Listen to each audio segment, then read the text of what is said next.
in the darkness. We will bring the torch of illumination. Revolution Radio, where information never sleeps. Welcome to Revolution Radio, freedomslips.com, and this is Who's Behind the Door? So your next guest, you might not know who it is, you might know exactly who it is, but it's all a mystery. The mystery of Revolution Radio for you. Who is behind the door? It's Dallas Goldbug again, coming to you for the second week in a row. Last week was pretty interesting. I got a lot of good feedback from everyone. We're going to be taking a lot of calls this show because apparently there's been a lot of requests for people wanting to ask questions about what we were talking about and some other issues that have come up. So we will do that in a little bit. But first, just wanted to continue with what we were talking about when it comes to the media and the control that it has over society and how it is basically the leader of what we think and what we do and how we act. A lot of people base their lives on what they see on the news and are addicted to watching Fox News and CNN and whatnot. I was for a while. I was for a long time. I thought that the news was real and believed everything that they said, with understanding that there was a bias per, of course, network. But for the most part, I believed what the things that they were telling me were true. The events that they were reporting on actually happened. But recently, in the past few years, more like 6 years, I've come to the understanding that what they're talking about is completely scripted and made up. And the people that are involved in these stories that they report on typically are related to the owners of the network and the Big Six. Now, who are the Big Six? It's actually really the Big Five now, but they still call it the Big Six. They are the main owners of all the media that you basically see and hear and understand as to be your reality. They are basically Comcast, the Walt Disney Corporation, 21st Century Fox, Time Warner, and National Amusements. They own about 95% of everything that you see and hear and read about. This includes video games, books, newspapers, print, and of course TV and all the movies that you watch, the studios. So with this tremendous control, this tremendous power, you have to really understand their limits, their laws, their rules that they have to abide by, and take those into consideration when you're watching the news that you think is put there for your information, when it's really not. The shows and news and broadcasts that you see on your regular free broadcast TV, you think they're there to tell you information that you need that basically help you make decisions for yourself and your family. But really, they could care less what they're broadcasting. They really don't care because it's a business, and their business is to make a profit. So whatever they're showing you, it has to fall within their guidelines, their business rules, corporate rules, but it could be anything. Now, ask yourself this. Is it more expensive for them to actually go out and do real reporting and then have to run that by legal to make sure that they're not saying something that could get them in trouble or hurt an investigation, whatnot? Or would it be easier for them to just create and script out these events, and then they would own the rights to that video or that event, and they wouldn't have to worry about people suing them for privacy problems? So what do you think they would do as a corporation? What would they decide to do? And what we're seeing here in the media is this creation of this fake news that you hear about. And when I say fake, I mean fake. It's scripted, completely scripted out. So you have to understand it's in their benefit to use the laws, the free speech, the ability for them to do this to make a profit instead of risking that profit when it comes to reporting on real events. So understand that and really look at the news as something that possibly you hadn't looked at it before in this way. But I think once you do, your eyes will start to open up, and you'll start to see that what it is that you're actually watching. So Sumner Redstone is one of the owners of the Big Six. He owns National Amusements, and he's the one that coined the saying "content is king." He also coined the phrase "content may be king, but distribution is a close prince." So they're focusing on distribution of anything that's going to make them a profit. They don't care what it is, like I said. So the news falls underneath this category. Also, what falls under the category is the ability for the military and for law enforcement to take a stake in this type of media propaganda. They know that it's important for them to control or manage the perception of society. They have to do this in order to push for their wars and push for their political agenda, whatever that may be. So would it be advantageous for the law enforcement or for the military to be involved closely with the media conglomerates? Of course it would. Of course. Who else is higher than the military? No one. So they are basically in control of these mainstream media outlets. So if you think that you're going to see something or read something in their publications or on their networks that will basically tell you the inside information or tell you who's behind it all or the methods by which they propagate this information and why, then you're fooling yourself. You're absolutely fooling yourself, because they're never going to tell on themselves. They don't have to. Now, the argument that I hear all the time is, isn't this fraud? Isn't this illegal? How can they do this to the public? Aren't there laws that stop them from using propaganda against the American people?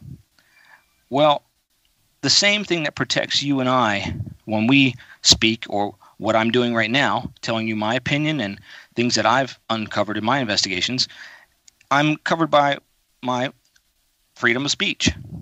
So as a corporation, remember we talked about this last week, that corporation is considered a person. That person has the same rights that you and I have. Unfortunately, they don't have the morals that you and I have to abide by. They're allowed to do things that you and I would not do. And with that freedom that we have, so comes the people who use that for their benefit and abuse that, in my opinion. And that's what we see today happening. How long has it been happening? I couldn't tell you. But from what I've seen, I can trace it back as far as past the beginning of this country and pretty much to the time of the Romans, which we see their very big interest in, of course, theater. So these families that were in the royal level of society back in those days have, of course, their family tree and their lineage. From that time to today, that is a lot of people. That's a very large number of people. So people ask, why? How can they keep this a secret? Well, first of all, what is it that they're keeping a secret? It's business. They're just doing their business. Their family business is the media and promotions and marketing, etc. So they're not doing anything illegal because they're covered by, of course, the First Amendment. Fraudulent acts would be them selling you something that is not what they've claimed it to be. But nobody ever forced you to believe what you see on the screen.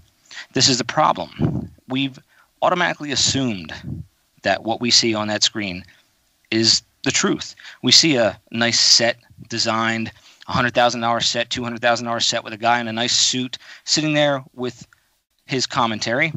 And we look at that and go, oh, well, obviously this guy has some credibility because, of course, he's with one of these big networks. When the actual opposite is so much closer to the truth. So understanding that these corporations are in this game for profit. Understand that they have laws that they have to abide by, and those privacy laws.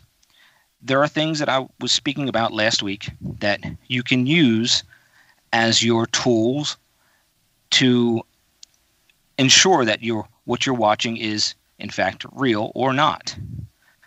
You have a set of guidelines that I've been talking about for the past 6 years, and some of them happen to be things like HIPAA laws, where a health care provider, a hospital or nurse or doctor, they have, of course, limits to what they can say about a patient or even admit to having a patient by name.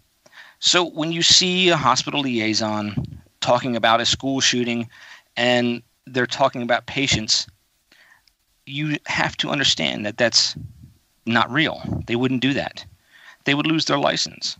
When you see the news media talking about minors being murdered or injured in one of these events, these school shootings or mall shootings, whatever, understand that that is not a real event because they cannot say things like that or they would be sued. And remember, every single one of these networks has a whole host of lawyers sitting there reviewing every single word that is going to be said on the teleprompter. Every single word. They stop things from being said that would cause them to possibly get sued because their objective is to never compromise their license to broadcast. That's the number one thing for them. So when it comes to a decision of whether to air a story or not, they will always say no if there's any chance of them getting sued. So when the news media run around and they have these camera crews with them and they're interviewing people out there on the streets, if you've ever been interviewed, and I have, you know that they make you sign a waiver, of course, giving them the right to use your image to broadcast. Now, why would they do this? You're out there in the public, aren't you? Isn't it free game to videotape anybody out there? Of course.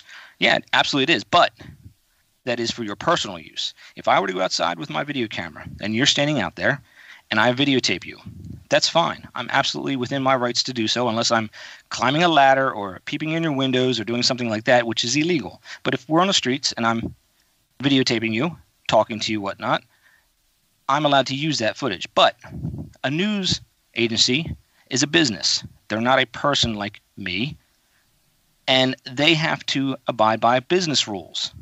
So because they advertise and they are in business for a profit, they have to get your permission in order for them to use your image and likeness. So understand that when you see these people randomly on the street, they're not randomly on the street just walking up to the reporter and talking to them about the political questions that you see them trying to make the people look dumb. You see them on the nightly shows. These things are set up. They're staged. Understand that the reality is much different than what you're being shown on TV. So when you get worked up because of you see these individuals that are from a certain political party and they're making comments that are just absurd, know that they're being broadcast to do that. They're being broadcast to stir you up, to get to your emotions. That's what they want, because when you act emotionally, allow your emotions to take control of you, that's when you will act out. And that acting out can be anything from telling your friends, bringing it up in conversations at work. That's what they want. That continues the longevity of that story. The more you talk about it, the more you tweet about it or blog about it, that's more for them when it comes to the story and the time frame that it can exist in the reality that it is.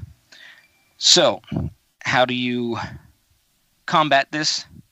Well, like I said, understand the rules, use those rules, and don't allow yourself to be caught up in the script that they have written, basically based on the emotional reaction that they're trying to get from you. Stay calm and just allow that script to take place and just know that these individuals are actors. And I've talked about this for the past 6 years on my website, WellAware1.com. I've been exposing these actors and their games that they've been playing. And when you look at the comments on the videos that I've done on YouTube, over 400 of them on the Dallas Goldbug channel, you will see a wide range of reactions that people have to the work that I've done. When you see the ones that personally go after me and attack me, these are individuals that have a stake in this game. Because if you and I, as adults, were to disagree on a topic, that would be fine. You would state your statement, I would state mine, and we would debate whether or not what I'm saying or what you're saying has validity. You wouldn't automatically just start jumping in and throwing insults at me about my family or about me or personal friends. That doesn't happen unless you feel threatened. So when people start to take it to that level, know that they have something in this game that they're feeling threatened by my work. And that automatically makes them take it to a next level and get very angry about it. I don't mind when people disagree with me. I hear it all the time. But you can definitely hear a difference between those that are authentic and genuine with their disagreeing and those that are in it for a different reason. So that's what I wanted to start off with tonight. So when we do take phone calls, we may run into some of those people that want to attack. It's just a matter of time before some of those people decide to, but typically they usually are pretty quiet when it comes down to it, but you never know. So I think we will start taking some phone calls if there's people lined up. I don't know if there are. I have to find out from my producer here. But until that happens, we can continue on with some of the news that we were talking about. Oh, trying to get something from my... Hang on. Hold on one second. Trying to get some information from my producer. And I think we're good. But not yet. Okay, fine. So I think, okay, we're ready to take some phone calls. So if you want, you can call into the studio. I don't know the number, but can my producer? There you go. East, west, north, south, and all other areas of the Rockies. Talk to the Dallas Goldbug. Dial 347-688-2902, 347-688-2902, or 415-691-6204. That's 415-691-6204. And, of course, you can always Skype in with Freedom Screen, and we will pull you into the call. If you do call in, we ask you to mute until your area code or name is called on. Thank you. Back to you, Ed. All right. So until we get some people calling in here, some things that have happened in the media recently. We're hearing this talk now about Megyn Kelly. If you don't know who that is, that was a host of a show on the Fox News network. She has left Fox News, and of course there's been this big controversy about what's been going on. But if you're not familiar with what I've done in the past, I'd say 5 months, when I really started to uncover her involvement in all this, you could go to my website and you could type in Megyn Kelly in the search engine, and of course you can find out what I'm talking about. But we have identified her as being the person that was involved in a major story that was well known back in the day, and that's the OJ trial. Now, what I mean by this is, and let me first give you some of the details of the data that we've taken in. The work that I do, it basically uses multimodal forensic analysis. And what do I mean by that? We're back with Mr. Zach Levine. Law How you guys enforcement, doing? All right, and I let's spoke roll, about Zach. this last Top 10 week, dunks. use Wow. biometrics daily to identify people. And one of those main biometrics is your fingerprints. The fingerprints that you have, of course, are unique to yourself. Even a twin, they do not have the same fingerprints. So you have many other features on your body that can be used that are unique to yourself. People assume that the face is something that's can be used, but honestly, that can only be used to a certain limit because your face is actually the most changing part of your body. So to use that as a base reference is very difficult sometimes, but of course, it can be done. So other parts of the body that are recognized by the courts and by government agencies as being unique to the individual are the ears.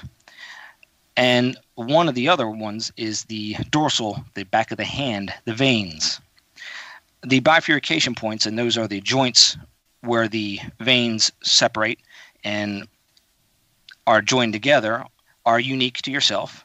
They are set in place when you're born, and the only thing that they do when it comes to change is as you get older, when you're, of course, in your 50s and then past 50s, they will start to shrink in size, of course, for age.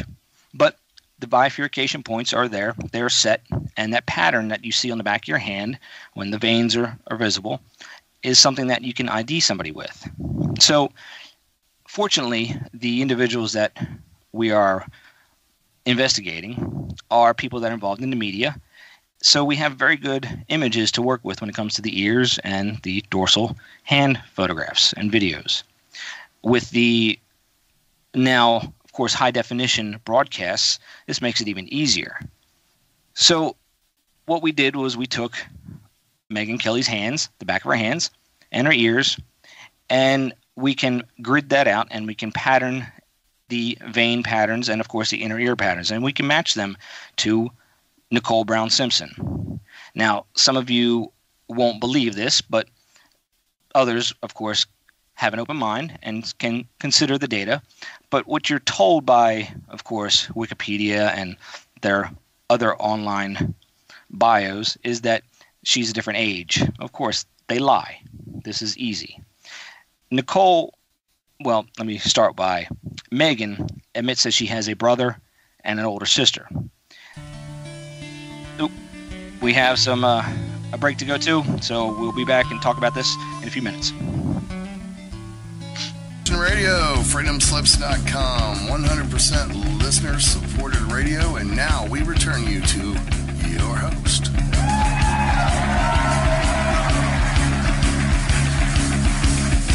All right, we are back.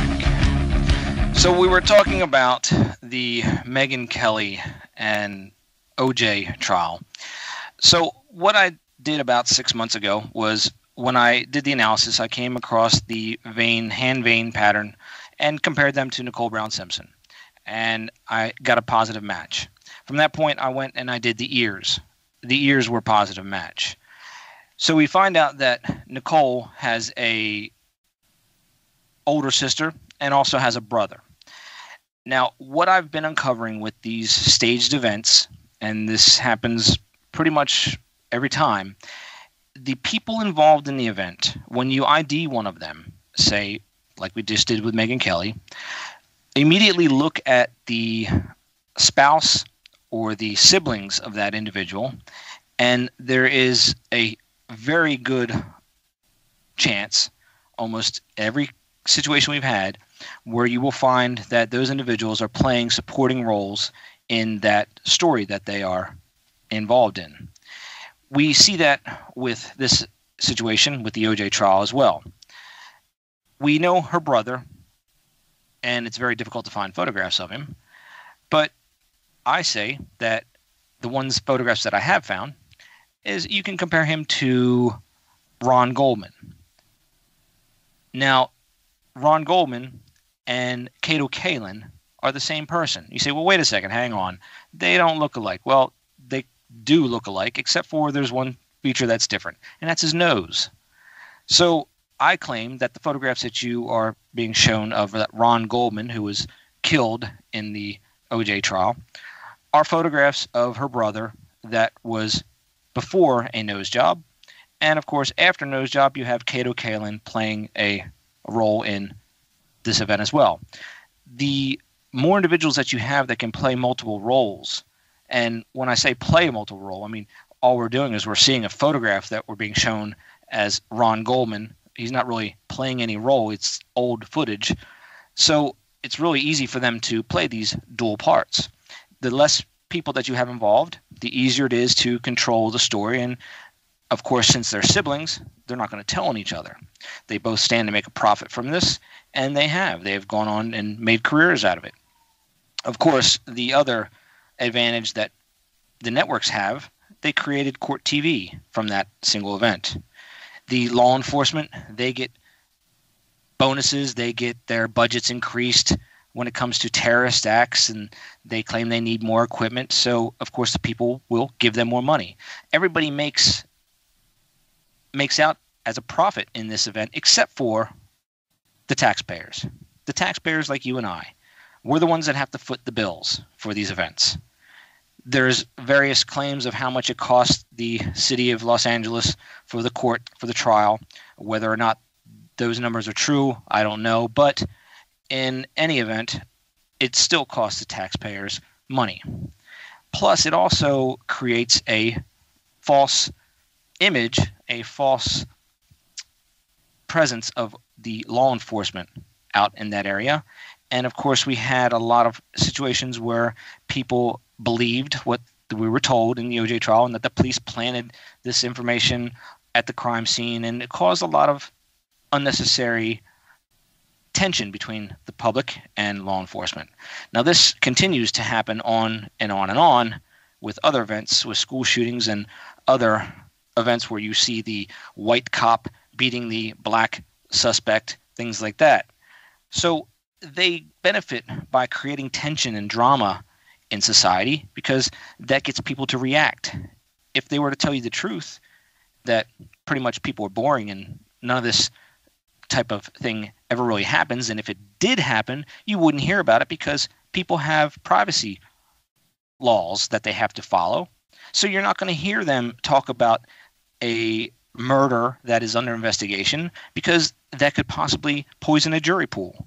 That could possibly cause a mistrial. So information that you're being shown on the TV, if it's a ongoing investigation and they're talking about it, especially law enforcement, if they're talking about it, know that it's a fiction. They would not talk about something that hasn't gone to trial yet. And I can say this from firsthand experience. When I was arrested here on my property, the first thing my lawyer told me was, if the media come and talk to you, you point them in my direction and you say nothing to them. And the reason why the media would come to talk to me was because my case involved a situation where it was a gray area when it comes to the gun ownership and gun rights issue. And if you don't know the facts of it, we can get into it later, but I took it all the way to the Supreme Court and I won. And I am the reason why we have open carry in Texas, because of that one event that the law enforcement overstepped their boundaries and we had to set a precedent, and case law was set because of it. So there are multi-pronged advantages for the media and for the law enforcement to take part in these staged events. And of course, we see the actors getting their benefit, their bonus, whatnot, by, of course, getting their own TV show or getting to, well, Kato Kaelin got many TV shows or many type of walk-on acting gigs. But, of course, Megyn Kelly, she made out the most in this. Now, you say, well, wasn't OJ put in jail for this? Wasn't all his career destroyed? Well, OJ, his career was really sports. His career was over when it came to sports, and so therefore he's just now a pawn in the game. And of course he gets paid for doing these events. And you say, well, isn't he in jail? No, he's not in jail. The events that you see, they tell you these people were in jail. You can track down the fact that they're not by, if you look at the court documents that you can get by going to the courts. And I'm not saying by the court documents that you see online, because they can put whatever they want online. Don't believe what you see on a website. Just because it says it's from the courts might not be from the courts, or it could be a false document, a fake document. So what you have to rely on is the actual physical document that's going to be stamped by the court, by the county clerk, and it will be notarized. So you have to either order that from them or go down there and get it yourself. Now, they're not going to give you a fake document because that's illegal. They can't do that. So you're going to get the runaround. And if any of you out there have investigated some of these events, which I know some of you have, you hit that wall where they don't want to talk to you anymore, or they keep on pushing you aside until you basically get fed up. You can't get those documents. You can't get those public access to the things that they're talking about on the news because they just won't allow it to happen. So Megan, of course, Nicole Brown Simpson, we've got the biometrics. They are a match. We got her brother playing the roles in the event. Now, as per her older sister, there was a girlfriend of OJ that was involved in this event, and they had photographs of her. She has very similar features when it comes to the hand vein biometrics, but of course, they are unique to each other. So they will share some similarities when it comes to the genetics, but they were different. And that person, I believe, played the role of OJ's girlfriend. So you have the whole family involved in this. They're all working together for this one event, and they get handsomely paid for it. They get rewarded for it. Now, there's another aspect of this that when I mentioned before about the military or the law enforcement being involved in the networks, I do believe, and this is my personal opinion, that the majority of these people are either military, active, or are in some form of law enforcement where they are basically have a clearance, a security clearance. And that clearance basically makes them unable to speak about this and even mention it, period.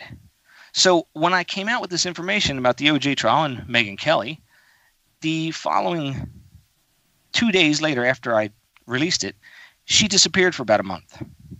So people were wondering, where'd she go? What happened? I think that that's when they retrain her for basically handling any type of comments that would come to her about this information that I've released. Once she comes back, she was basically the same person. Everything was fine, but she said she just needed some time off. And at that point, it was pretty much you could see the downward traveling of her career until the point where we have today where she's leaving Fox News. So we are in a situation where these individuals, once we out them, they react in a way that is pretty telling. And I get attacked all the time by these individuals and their friends and associates. And you can see their comments on my YouTube channel or my website. But it's pretty funny that not one of them has ever even taken the time to mount a good argument by using some facts and trying to establish that what I'm saying is so